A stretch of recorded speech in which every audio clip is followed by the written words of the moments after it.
Okay, this is section 1.4, matter, physical state, and chemical composition. This is going to be part one. There's going to be two parts to this video. So we're going to start with the section with the classification of matter. And basically the forms of matter, it exists as three different forms. A solid, which is characterized by its rigidity. So it maintains its own shape and its own volume. Okay, and it doesn't, a lot of times the word that's used to describe this is flow. And this does not flow. You see the fact that there's a regular arrangement of atoms, okay, and those atoms don't move relative to each other. Whereas you have a liquid, okay, it's incompressible, okay, but it takes its volume is constant, but it takes the shape of the container, okay. And you see the difference here that these atoms are close together, which is why it's incompressible, but there's no set pattern like there was up here in the solid. So that allows these atoms to move relative to each other and therefore take the shape of the container. So this one flows, where this one does not flow. And the last one, of course, is a gas. Okay, it's an easily compressible fluid. It takes the volume of the container and the shape of the container. And so this is the representation of a gas. The little comments here are showing the fact that they're moving at very fast rates. Okay, it's compressible because if I look at the distance between this atom and that atom, they're far apart relative to these up here in both the solid and the liquid, which are touching. So compressibility basically means, can I bring these molecules closer together? And I can, because they're so far apart relative to the size that they are. And so gases are constantly moving, and not even relative to each other, just they're moving in general, which is why they take the shape of whatever the container is.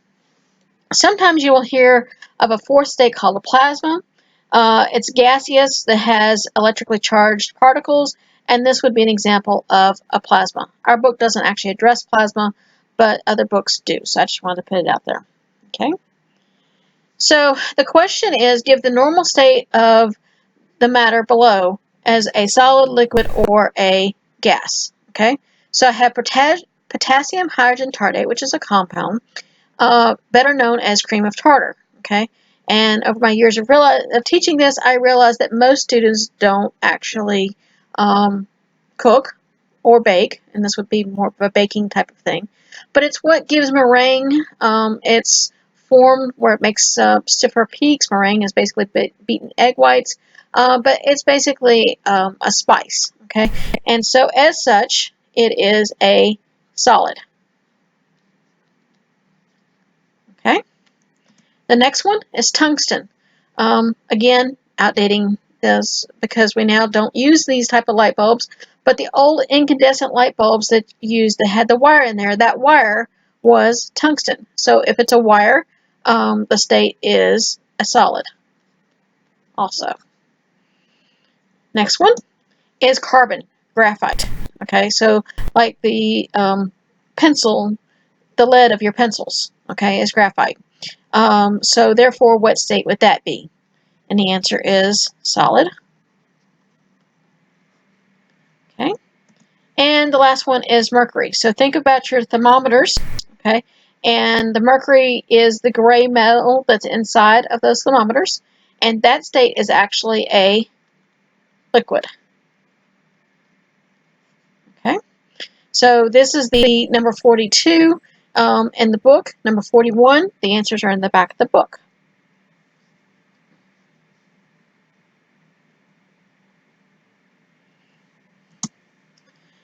Next is the difference between a physical and chemical change. A physical change changes the form of the matter, which means it basically changes state, but not its chemical identity. Okay, so this is an example of a physical change. This is ice, like you get out of your freezer, and it's melting. Okay, I think of a physical change as something that is reversible. Okay, if I have if I recool this down, it was going to go back to form ice again.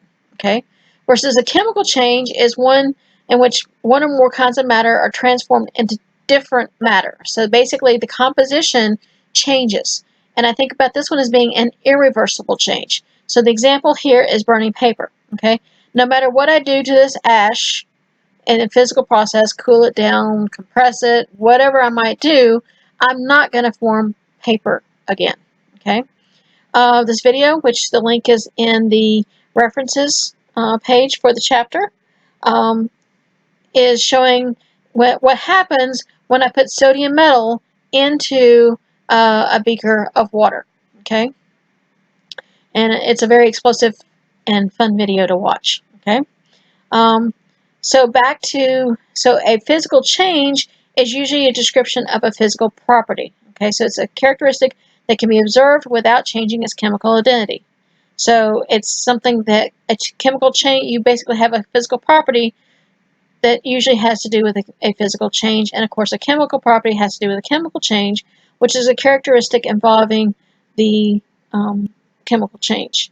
Okay, so we're supposed to decide for the following whether it is a physical or chemical change. So the first one is dissolving sugar and water.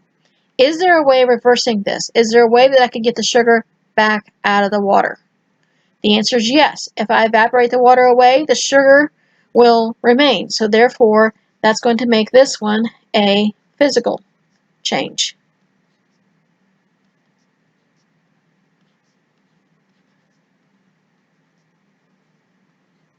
Okay.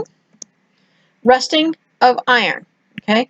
Now, what I'm talking about by reversible is not removing the rust, okay, which you could do, but I mean physically changing the rust back into iron. And the answer is no, I can't do that. So therefore, that is a chemical change. It's actually called, and chemical changes are basically chemical reactions. So it's reaction of iron with oxygen. Okay. Burning of wood. Okay. Again, can I take what's remaining after the burning process and get it back into wood? So when you burn wood, what's remaining is ash. So is there a way to physically change that ash back into wood? And the answer is no, so therefore that makes that a chemical change. And the last one is evaporation of alcohol. Okay, so if I have a, let's say, saucer of alcohol, rubbing alcohol, doesn't define what kind of alcohol it is, but rubbing alcohol, I come back at the end of the day and that alcohol is gone. Okay, so you might think that that's not reversible, but if I had something above it, like let's say a bowl sitting above it, and I cool down that bowl, then the alcohol still could go back from being a gaseous state, which is what happened, to being the liquid state. Okay, so because of that, figure out where I am here. This one is a physical change. I can reverse this process just by capturing the gas, which is what happens when it evaporates. All right, so those are examples of that. And the last slide in this one is the classifying of matter. Okay, so you have substances, which is a generic term, okay, for a kind of matter that cannot be separated into other matters by physical processes. So I can't take a substance and evaporate it, change the state of it, and change what that chemical identity is. And there's two types of substances. There's elements, okay, a substance, that cannot be decomposed by a chemical reaction into simpler substances. So a lot of you have had biology before. So if you think about that, an element is kind of analogous to that of a cell, okay? And so that would be an example of that. So the element stays in whatever, I can't change the element, okay? A compound is a substance composed of two or more elements chemically combined, all right? So this one can undergo a chemical change to change into elements. Okay, so here's examples of elements. Technically, these are molecules. There's a very fine line difference between the definition of a molecule and a compound. The compound, you see, it says two or more elements. A molecule can have two or more atoms. Okay, but the difference there is the atoms have to be the same identity. So these are molecules. These are diatomic, hydrogen, oxygen. Phosphorus has 4 of them, okay, or sulfur, which has 8 of them, but they're all the same element there, all right. versus a compound has two different elements present. So I have oxygen and hydrogen. So this is water. Carbon dioxide has a carbon and oxygen. And this is sugar, glucose. Okay, and I have carbon, hydrogens, and oxygens. So the black is the carbon, and that's going to be true for, so basically the colors stay constant on this. Okay, so the black is carbon, the red is the oxygen, and the white is the hydrogen. So this is the end of the first half of this section 1.4. The next video will cover the rest of this section.